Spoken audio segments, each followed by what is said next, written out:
देखिए, आज का हमारा जो क्वेश्चन है उसको फोकस करेंगे।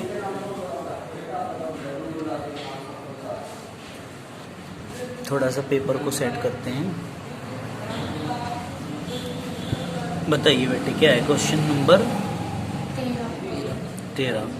2NHCl के बताओ क्या है। 2NHCl के 2NHCl की 500 ml विलियन में 500 ml 50 है जी, 50 ml विलियन के 50 ml में कितना विलियन में में कितना ml जल मिलाया जाएगी ml जल मिलाया जाए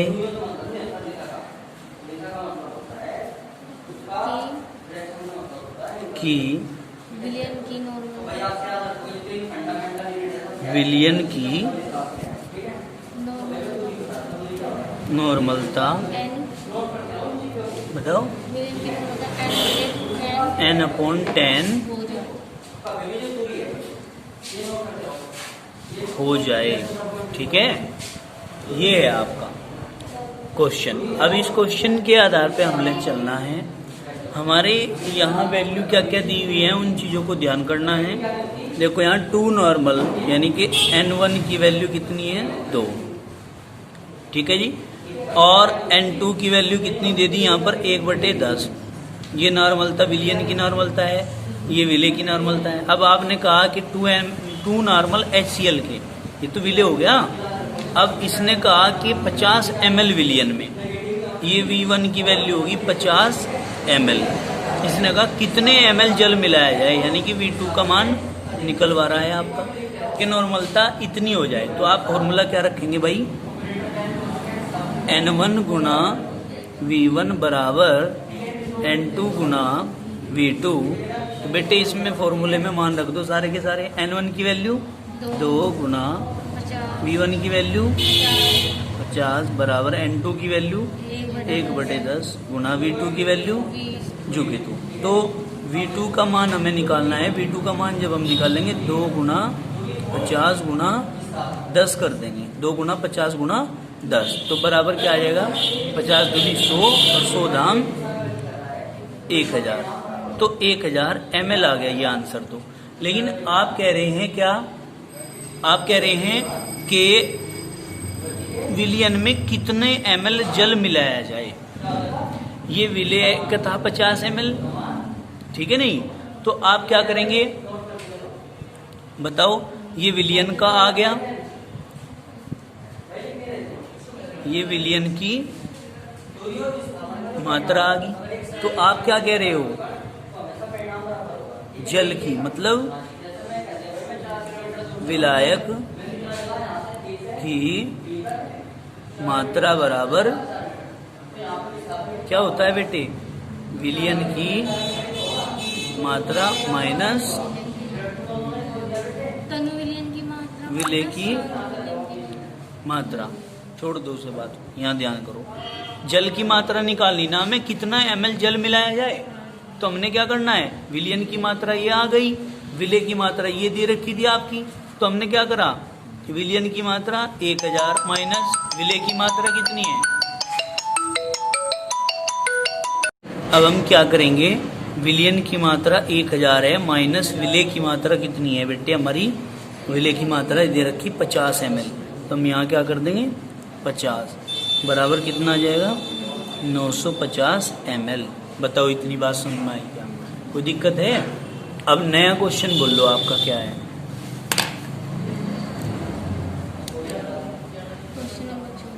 क्वेश्चन नंबर 14 बताओ। 93% H2SO4 के 1 लीटर विलियन की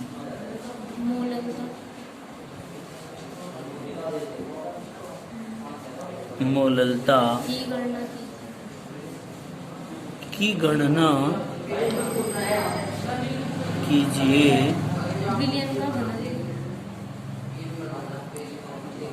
विलयन का घनत्व 1.84 ग्राम प्रति ग्राम प्रति ml ml है। फिर इसने क्या कहा है कि विलयन की मोललता ज्ञात करनी है। घनत्व दे दिया, 93% दे दिया, ठीक है नहीं। तो हम क्या करेंगे, देखो ध्यान से समझने की बात है भाई। यहाँ पे 93% है ना, इस 93% का मतलब समझते हो आप लोग क्या है? मतलब W मात्रा किसकी? विलय की मात्रा बराबर 93 ग्राम, W की वैल्यू होगी, और आयतन V बराबर 100 ml। इसका 93% का तो मतलब यही है, समझ में आ गई बात। अब इसने क्या कहा है? इसने कहा है कि विलयन का घनत्व, आप कह दो विलयन का घनत्व बराबर 1.84 ग्राम प्रति ml। बोलियो क्या था? ग्राम प्रति ml। अब आप कह रहे हैं विलयन का भार निकालने के लिए, क्या भाई? विलयन का भार बराबर घनत्व गुणा आयतन। घनत्व है 1.84 गुणा आयतन है 100 ml बराबर, 2 अंकों के बाद थी पॉइंट, ये खत्म होगी, 184 ग्राम आ गया। बताओ इतनी बात समझ में आई क्या? कोई दिक्कत तो नहीं है? क्या आ गया भाई? 184 ग्राम। अब हमने क्या करना है? अब हमें देखो ध्यान से समझना, ये विलयन का भार है, यानी कि विलयन की मात्रा है। ये क्या है? ये भी कह सको आप, और कर कैसे, विलयन की मात्रा, और ये विलय की मात्रा है। अब आपने क्या करना है, सुनियो ध्यान से बात, मोललता निकालनी है ना। क्या निकालनी? अतः हमें क्या निकालना है? मोललता, है ना। मोललता बराबर विलय पदार्थ की मात्रा बटे, बताओ, अणुभार गुना विलायक का भार ग्राम में गुना 1000। 1000 तब लिखेंगे जब ग्राम में होगा, जब किलोग्राम में होगा फिर तो लिखने की जरूरत ही नहीं है। ये देखिए आप गुना 1000, ठीक है। अब देखिए आप लोग ध्यान से समझेंगे, विलय पदार्थ की मात्रा। अब देखो बेटे, विलय पदार्थ की मात्रा कितनी आई थी? 93 ग्राम। आर्यन भैया जी यहाँ देख लो, मैं जो समझा रहा हूँ, ठीक है नहीं। यहाँ लिख देंगे हम क्या? 93 बटे अणुभार क्या है? अणुभार तो नहीं पता। अब हम क्या करेंगे, यहीं से ही फाइल ओपन करेंगे और अणुभार निकाल लेंगे। विलय पदार्थ H2SO4 है, इसमें क्या है? H2SO4 का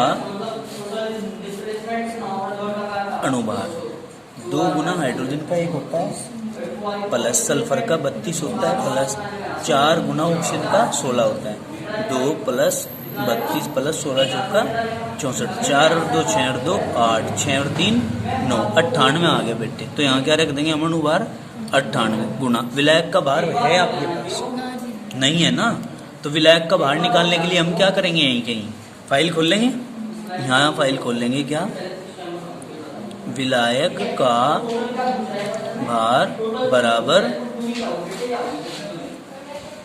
विलयन का भार माइनस विलय का भार। तो बेटे विलयन का भार कितना आया था बेटे?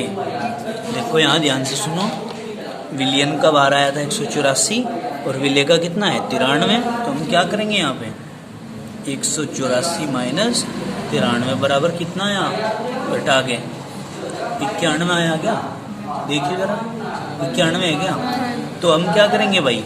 विलायक का भार 91 गुना 1000। अब ये सॉल्यूशन करना है हमें, ठीक है। कैसे करेंगे बताओ, कैसे करेंगे? अगर हम इसकी गुना भाग करते हैं तो ये आता है 93 बटे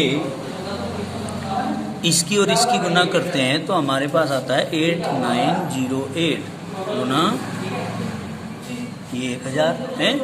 अब अगर हम इसको क्या करते हैं भाई, डिवाइडेशन करते हैं, तो डिवाइडेशन करने पे 0.0104 इंटू 1000 0.123 कहाँ चली जाएगी भाई, 3 है ना ये, तो 3 अंकों के बाद यानी कि 1 2 3 यहाँ पहुँचाएंगे 3 अंकों के बाद 1 2 3, तो यानी कि 0.3 अंक की इधर खिसकेगी तो 10.4 मोलल आएगा। मोलल तो निकाली, मोलल, ये इसका आंसर आ जाएगा। बताओ जरा इतनी बात समझ आ गया, कोई दिक्कत तो नहीं है। अब हम दूसरे क्वेश्चन पर आते हैं। दूसरा क्वेश्चन हमारा क्या है बताओ, दूसरा क्वेश्चन क्या है बताओ। ठीक है, दूसरा क्वेश्चन देखिए, देखो क्वेश्चन क्या है। 17 डिग्री सेल्सियस क्वेश्चन नंबर क्या है 15। क्या लिखेंगे इसमें हम, 17 डिग्री सेल्सियस पर यूरिया के 10% विलियन के यूरिया के 10% विलियन के परासरण दाब की गणना परासरण दाब की गणना कीजिए। विलियन स्थिरांक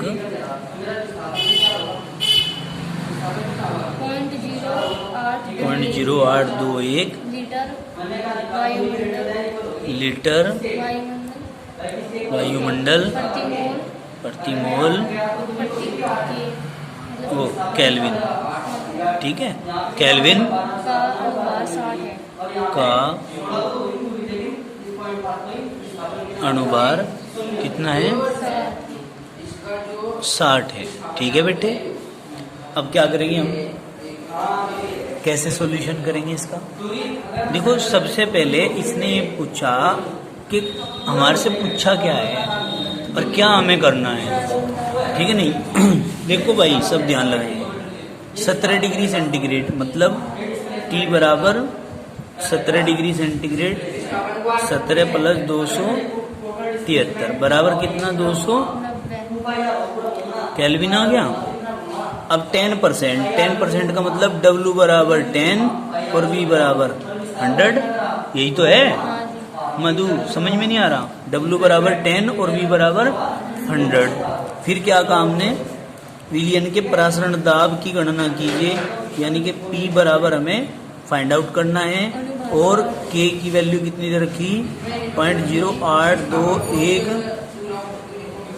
लीटर एटमॉस्फेयर मोल केल्विन, ठीक है, और अणुभार M बराबर 60, ये वैल्यू दे रखी है इतनी, ठीक है नहीं, यही तो वैल्यू दे रखी है। ध्यान से सुनो, इसमें T की वैल्यू 17 डिग्री सेंटीग्रेड 17 प्लस 273 290 हो गया, चूंकि यहाँ पर 10% दे रखा है। W की वैल्यू हो गई 10 और V की वैल्यू हो गई 100 ml, ठीक है।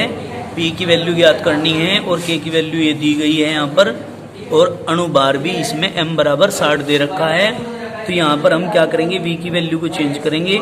V बराबर चूंकि ml में है, इसको काय में लीटर में चेंज करेंगे, यानी कि 1000 बराबर 100/1000 बराबर 0.1 लीटर। ये वैल्यू हमने पुट करनी है, समझ में आई बात। अब P बराबर क्या आएगा, W के T/M गुना V। अब W की वैल्यू कितनी है भाई 10 गुना A की वैल्यू कितनी है 0.0821 गुना T की वैल्यू कितनी है 290 बटे है भाई M की वैल्यू कितनी है भाई 60 गुना V की वैल्यू कितनी है 0.1।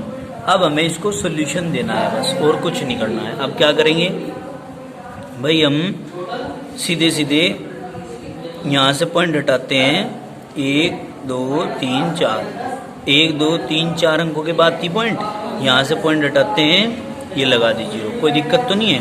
अब इस जीरो से इस जीरो कट गई है, इस जीरो से ये जो 2 जीरो कट गई। अब हमारा क्या बचता है, 821 गुना 29 बटे क्या बचा, 6 गुना 100। अब इन दोनों की गुना करने के बाद क्या आया था हमारा, बताओ, 821 की और ये आया था 23,809 बटे 6 गुना 10 की घात -2। अब 23 इसको डिवाइड करने के बाद क्या आता है, इसको डिवाइड करने के बाद 39,692.5 आता है। ये कुछ और आ रहा होगा, डिवाइड करने के बाद चेक करिए जरा भाई। इसको डिवाइड करने के बाद 23,809 को 6 से डिवाइड करने के बाद 39,68.166 गुना 10 की घात -2। इसको पॉइंट को 2 अंक यदि इधर लेके जाएंगे तो 39.68166 ये आपका आंसर आ जाएगा। यानी कि परासरण दाब निकाल लेते तो इतने ATM आ जाएगा। समझ में आ गई बात, इतने ATM। क्लियर हो गया, कोई दिक्कत है क्या? ये आपका क्वेश्चन फिनिश हो जाता है। अब हम आगे चलते हैं। अब क्वेश्चन नंबर आता है आपका नेक्स्ट, क्या है भाई, 16 नंबर है। क्या बताया इसमें, 30 डिग्री सेल्सियस पर 3% यूरिया के जलीय विलयन का परासरण दाब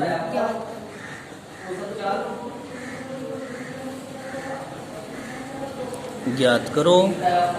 कराइयो बेटे, परासरण दाब कैसे ज्ञात करेंगे? देखो, इसने सबसे पहले तो टी की वैल्यू दे दी 30 डिग्री सेंटीग्रेड। ध्यान पूर्वक समझेंगे सभी, ठीक है जी। इसके बाद क्या दिया इसने, 3% मतलब W बराबर 3 ग्राम, V बराबर 100 ml। 100 ml को लीटर में चेंज करेंगे, 100 बटे 1000 बराबर 0.1 लीटर। ठीक है, क्या ज्ञात करना है बताओ? इसको केल्विन में चेंज करने के लिए 30 + 273 बराबर बताओ 303 केल्विन आ जाता है। अब इसने कहा है कि परासरण दाब ज्ञात करना है। परासरण दाब P बराबर WKT/m गुना V। अब यहाँ पर किस किस चीज की वैल्यू दी गई है? W की वैल्यू कितनी है? 3 गुना K की वैल्यू कितनी है? K की वैल्यू तो आप लोगों को पता है, क्या होती है? K बराबर 0.0821 है लीटर ATM, फिर मोल केल्विन। तो हमने क्या रखा है यहाँ पर 0.0821 गुना T की वैल्यू 303 बटे M की वैल्यू है क्या? नहीं है, तो M की वैल्यू यहाँ से निकाल लेंगे। यूरिया का अणुभार M बराबर NH2CO NH2, इसी का तो निकालना। नाइट्रोजन का 14 + 2 गुना 1 प्लस कार्बन का 12 प्लस ऑक्सीजन का 16 प्लस नाइट्रोजन का 14 + 2 = 2। तो हम क्या करेंगे? 14 + 2 + 12 + 16 और +14 + 2, 14 और 2 16, 1 16 है, 14 और 2 16, 16 दिया 48, 48 और 2 50 और 10 60। तो बेटे 60 आ गया गुना V की वैल्यू 0.1। सॉल्यूशन दे दो इसको। सॉल्यूशन देने के लिए क्या करना पड़ेगा भाई? देखो, यहाँ से पॉइंट हटाओ, 1 के आगे 1 2 3 4, और यहाँ से पॉइंट हटाओ, 1 के आगे 1 0। अब क्या करेंगे? इस 0 से ये 0 खत्म, तो हमारा क्या बचता है? 3 से 2 बार ये आ गया, 20 आ गया। तो यानी कि 821 गुना 303 बटे 20 और गुना 1000 है, 10 की घात -3। तो करिए, इसको गुना करेंगे तो क्या आएगा? इसको गुना करने के बाद आता है 24, 8, 7, 6, 3 गुना कर दिया हमने। अब हम 20 से इसको डिवाइड करते हैं, या 20 से डिवाइड ना करके हम एक काम कर लें। चलो करो, डिवाइड करो। डिवाइड करके क्या आता है भाई? 438.15 आएगा। ठीक है ना? क्या आएगा बताओ?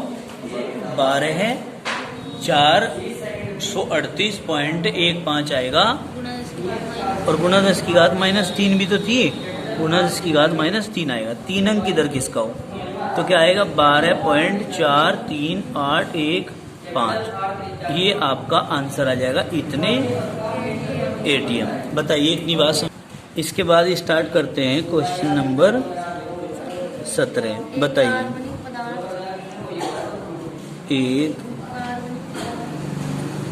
कार्बनिक पदार्थ जिसका अनुभार क्या है? 342। बताओ। 342 के 1% आयतन का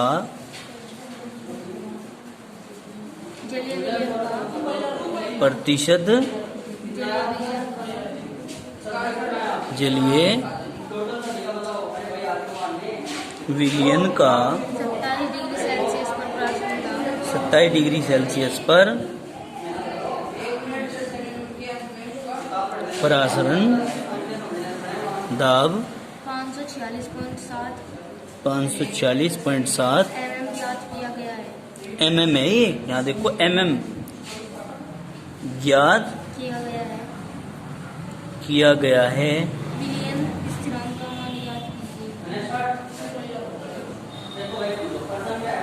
विलयन स्थिरांक का मान ज्ञात कीजिए। ये आपका क्वेश्चन है।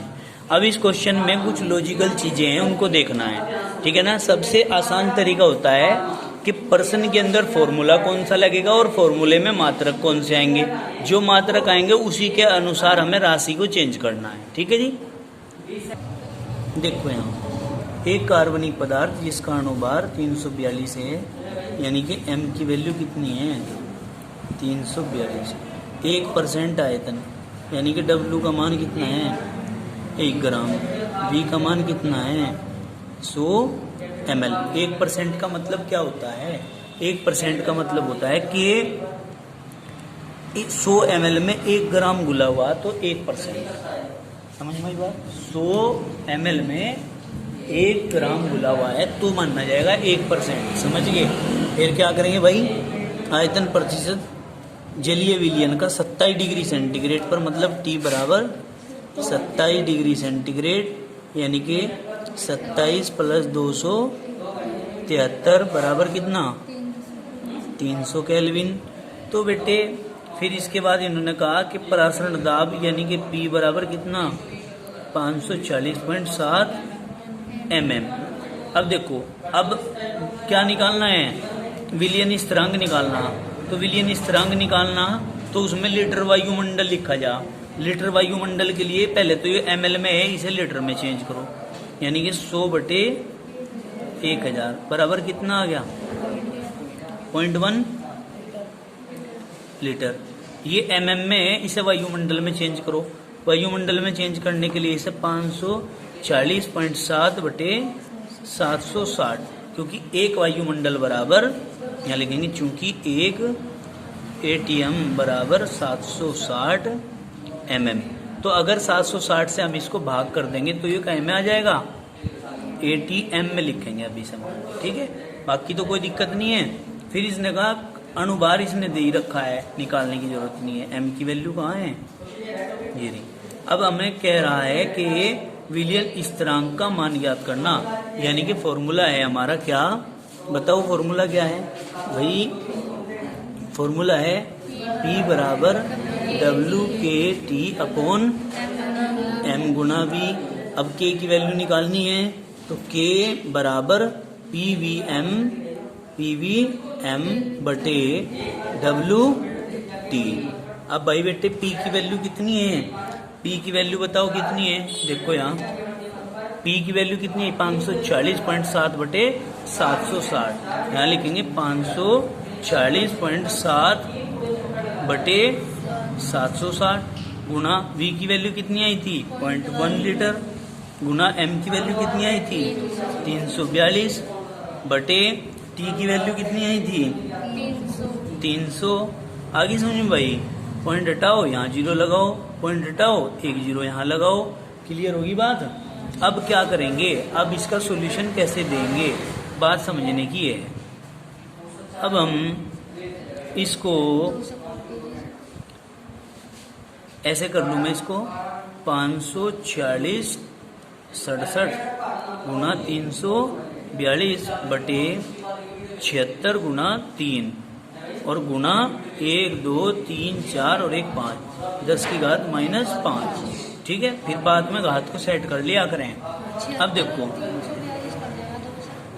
इसे काटते हैं हम, पहले 2 से काटते हैं, 2 तिया 6 2 अट्ठे 16 2 एकम 2 2 सत्ते 14 2 एकम 2, ये आ गया।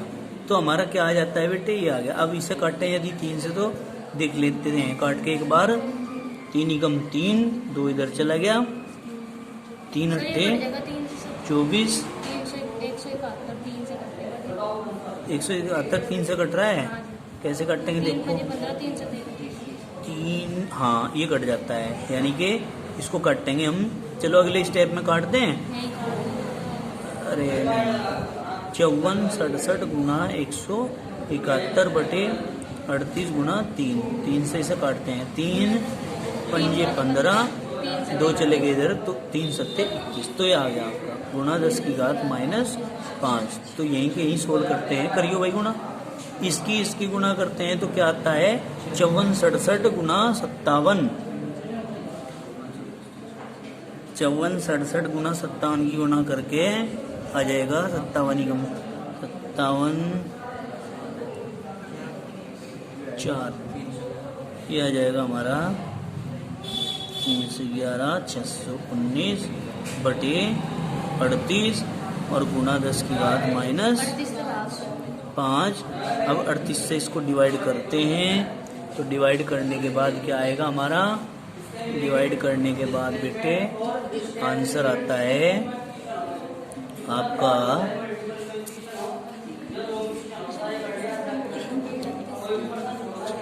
अब ये आपका आंसर आता है 8800.5 गुना 10 की घात -5। अब आप बेटे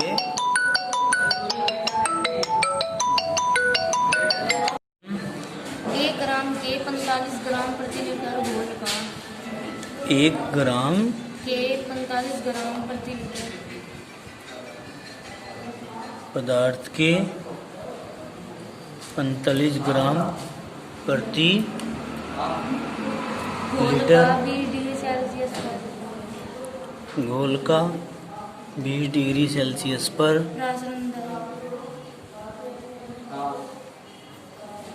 प्रसारण दाब 3.2 ATM है।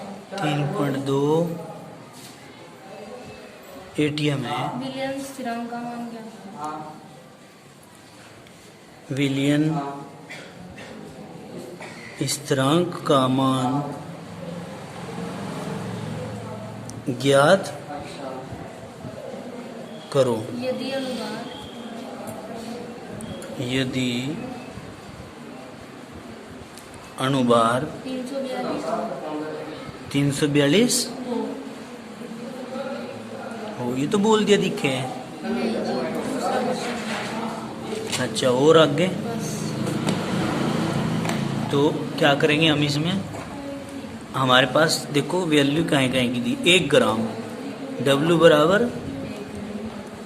1 ग्राम पदार्थ की कहा ना इसने। ना जी आपने भी आप लिखा ये क्या है यो 1 ग्राम के 45 ग्राम लीटर प्रति लीटर, ये पदार्थ नहीं है।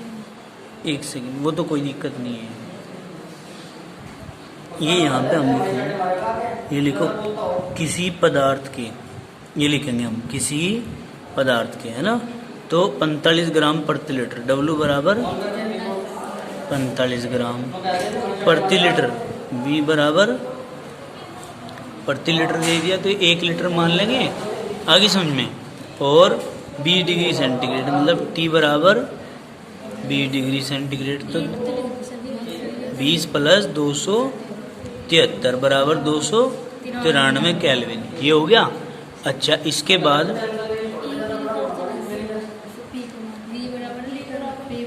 V बराबर 1 लीटर कह रही है भाई, 1 लीटर, समझ में आ गई बात। फिर इसके बाद क्या दिया इसने, P बराबर कितना दिया है 3.2 ATM है। विलियन स्थिरांक मतलब K की गणना करनी है। अणुभार M बराबर कितना दे दिया 342 दे दिया। तो अब इसे बस यहाँ देखो, हम क्या करेंगे भाई, P बराबर फॉर्मूला है हमारा WKT/M गुना V। हमें कहीं की वैल्यू निकालनी है K की, तो K बराबर PVM बटे W गुना T, यही तो है या कुछ और है भाई। अब हम इन वैल्यू को पुट कर देंगे इसमें और आंसर निकाल लेंगे। अब देखो P की वैल्यू कितनी है 3.2 इंटू V की वैल्यू कितनी है 1 गुना M की वैल्यू 342 बटे W की वैल्यू कितनी है 45 गुना T की वैल्यू 293। ठीक है, कोई दिक्कत तो नहीं है। अब आप इसका सॉल्यूशन कर लेंगे, सॉल्यूशन करके जो भी आंसर आएगा उसे लिख देंगे। तो अब हम कहते हैं कि इनकी गुना करते हैं तो आता है हमारा 1094.4 बटे इनकी गुना करते हैं तो ये आता है 13,185 और इसको डिवाइडेशन करेंगे तो 0.08210 आता है आपका इतने लीटर वायुमंडल प्रति मोल केल्विन। ठीक है बेटा, कोई दिक्कत तो नहीं है, ये आपका आंसर आ जाता है। अब इसके बाद हम आगे चलते हैं नेक्स्ट क्वेश्चन पर, अपने आगे चलते हैं इसी कड़ी में हम अपने क्वेश्चन नंबर 19 पर। क्या है 1.8% आयतन प्रतिशत ग्लूकोज की, आयतन प्रतिशत क्या है बेटा ग्लूकोज के जलीय विलयन ग्लूकोज के जलीय विलयन का प्रसारण का परासरण दाब 17 डिग्री सेल्सियस पर 17 डिग्री सेल्सियस पर 2.4 वायुमंडल पाया गया। 2.4 वायुमंडल पाया गया। ग्लूकोज का देखो बेटा, ग्लूकोज का अणुभार ज्ञात करें। अणुभार, इसमें अणुभार ज्ञात करवा रहा है। ठीक है, ज्ञात करो। देखिए इसमें वैल्यू क्या क्या दी गई है, वैल्यू क्या क्या दी गई है। ठीक है, मैच हो गया, क्या था हमने सही लिखा था। अब देखो आप लोग यहाँ क्या करेंगे, 1.8% का मतलब क्या होता है भाई बताओ। 1.8% का मतलब क्या हो बेटे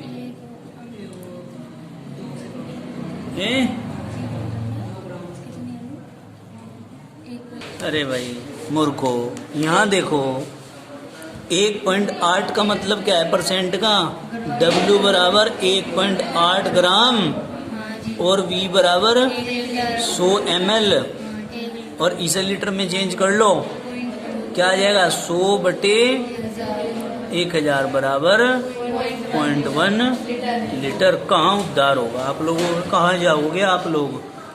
10 सवाल करवा दिए फिर भी नहीं हो रहा पता रही इसके बारे में। ग्लूकोज के जलीय विलयन का परासरण दाब P बराबर कितना 17 डिग्री सेंटीग्रेड पर 2.4 4 ATM है और T बराबर कितना दिया 17 डिग्री सेंटीग्रेड। 17 प्लस 273 बराबर 290 केल्विन। ठीक है भाई, ये तो मान निकल गए यहाँ तक।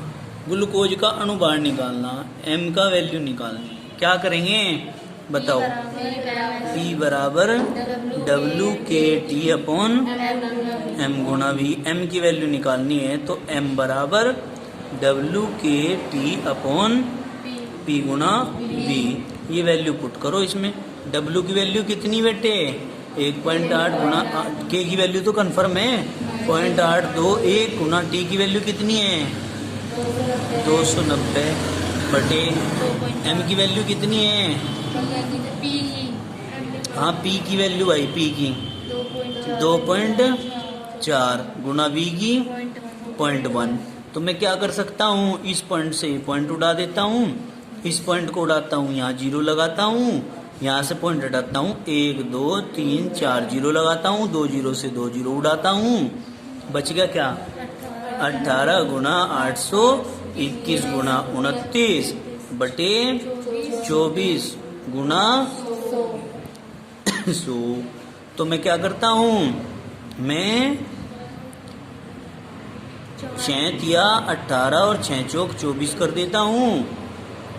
6 से कट गया तो 3 गुणा 821 गुणा 29 बटे 4 गुणा 4। आगे समझ में करो गुना भाग भाई। हे राम परमात्मा मेरे, क्या आ जाएगा भाई आंसर? ये आ गया भाई, इनकी गुना करने के बाद 71 427 बटे 4 गुणा करेंगे 10 की घात -2, ये ऊपर चली गई। अब क्या करेंगे, भाग करने के बाद 4 से हमारा आता है 17,856.75 गुणा 10 की घात -2। अब -2 हटाएंगे, पॉइंटों को 2 अंक इधर ले आएंगे, यानी कि 100 क्या बेटा 78.5675।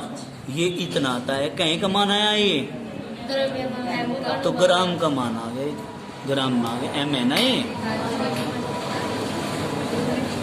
समझ में आ गई बात। ये क्वेश्चन भी आपका इस तरह सोल्व हो जाता है। अब आगे चलते हैं। नेक्स्ट क्वेश्चन क्या है भाई, बोलियो जरा। क्वेश्चन नंबर 20 पेज नंबर 15 बताइए जरा। एक कार्बनिक पदार्थ का 1% विलयन ग्लूकोज।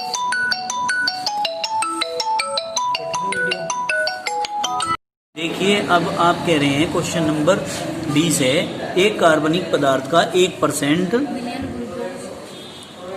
विलयन ग्लूकोज 186। हाँ बताओ। के 3% विलयन के साथ इसका अणुभार है, अणुभार तो निकाल 180 से ये 186 क्या लिख रहा है यहाँ? 180 है भाई, 180। फिर के 3% विलयन के साथ, के 3% विलयन के साथ संपरासरी किया गया है। संपरासरी किया गया है। कार्बनिक पदार्थ के अनुभार की गणना। कार्बनिक पदार्थ की अणुभार की गणना करो। सोनू जी इन बच्चों से बोल दो सभी से कि भाई अपना शुल्क जमा करावें, फीस जमा कराएं अपनी। अब देखो बेटा इसमें क्या कहा, एक कार्बनिक पदार्थ का, एक तो है कार्बनिक पदार्थ, अब समझ लो इसे। एक क्या है कार्बनिक पदार्थ और एक क्या है ग्लूकोज। दो चीजें हैं ये आपकी हैं। अब देखो कार्बनिक पदार्थ का 1% विलयन ग्लूकोज के 3% विलयन के साथ। आगे समझ में, तो मतलब W1 बराबर 1 ग्राम और V1 बराबर 100 ml। आगे समझ में, लीटर में चेंज करना तो 100/1000 बराबर 0.1 लीटर। अब M1 जो है वो कह रहा है कार्बनिक पदार्थ के अणुभार की गणना करो। तो कार्बनिक पदार्थ तो M1 है, इसके अणुभार की गणना करनी। ग्लूकोज क्या होता है? C6H12O6। ठीक है भाई, अब क्या करना है वेटेज में हमें, इसकी क्या दिया, अणुभार भी दे रखा है, 3% भी दे रखा, मतलब W2 बराबर 3 ग्राम और V बराबर बेटे कितना, 100 ml। इससे ही निकल जाएगा 3% से। तो हम क्या करेंगे, ये V2 बराबर 100/1000 बराबर 0.1 लीटर और इसका अणुभार कितना दे रखा है, M2 बराबर 180 ग्राम। तो इसने कहा कि समपरासरी किया गया है, समपरासरी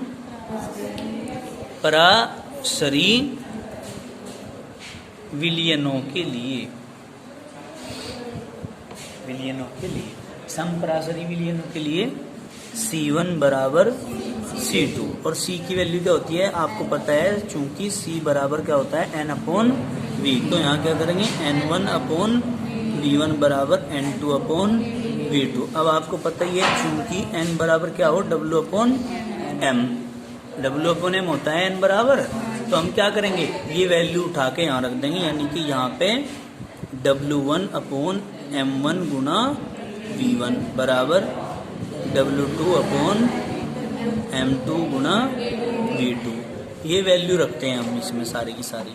तो भाई बताओ, वैल्यू बताओ सारी की सारी क्या है, या पहले M1 की वैल्यू निकालनी। तो आप क्या करेंगे, M1 बराबर, M1 यहाँ चला गया, ये यहाँ आ गया, ये इसके साथ चला गया ये, तो यानी कि W1 गुना M2 गुना V2 अपॉन क्या भाई, W2 गुना V1।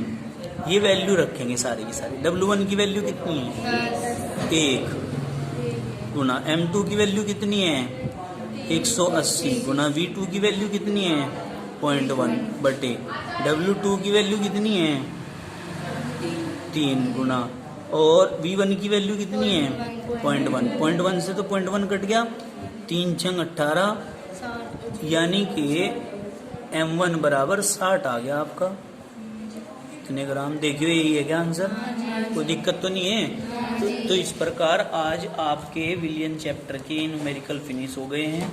कल हम आपका द्रव्यों का वाष्प दाब पढ़ेंगे और इसी के ऊपर डिपेंड आर्टिकल और न्यूमेरिकल पढ़ेंगे। इस प्रकार के जो न्यूमेरिकल थे वो आपके सारे समाप्त हो गए हैं। आज के लिए इतना ही काफ़ी, बाकी करेंगे कल। धन्यवाद।